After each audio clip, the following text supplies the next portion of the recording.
আয়াত ৬ লাইসা লাহুম তুআমুন ইল্লা মিন দরিইন। অনুবাদ: তাদের জন্য খাদ্য থাকবে না কাঁটাযুক্ত গুল্ম ছাড়া। ১ নম্বর ফুটনোট। দরিউন শব্দের অর্থ করা হয়েছে কাঁটাযুক্ত গুল্ম, অর্থাৎ জাহান্নামীরা কোনো খাদ্য পাবে না, কেবল এক প্রকার কণ্টক বিশিষ্ট ঘাস। পৃথিবীর মাটিতে এ ধরনের গুল্ম ছড়ায়। দুর্গন্ধযুক্ত বিষাক্ত কাটার কারণে জন্তু জানোয়ার এর ধারে কাছেও যায় না।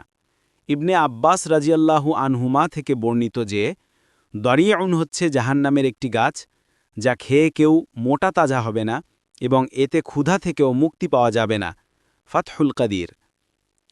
লক্ষণীয় যে কোরআন মজিদে কোথাও বলা হয়েছে জাহান্নামের অধিবাসীদের খাবার জন্য জাক্কুম দেওয়া হবে, কোথাও বলা হয়েছে গিসলিন ছাড়া তাদের আর কোনো খাবার থাকবে না, আর এখানে বলা হচ্ছে তারা খাবার জন্য কাঁটাওয়ালা শুকনো ঘাস ছাড়া আর কিছুই পাবে না।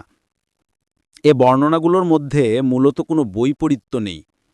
এর অর্থ এও হতে পারে যে জাহান্নামের অনেকগুলো পর্যায় থাকবে, বিভিন্ন অপরাধীকে তাদের অপরাধ অনুযায়ী সেই সব পর্যায়ে রাখা হবে, তাদেরকে বিভিন্ন ধরনের আযাব দেয়া হবে।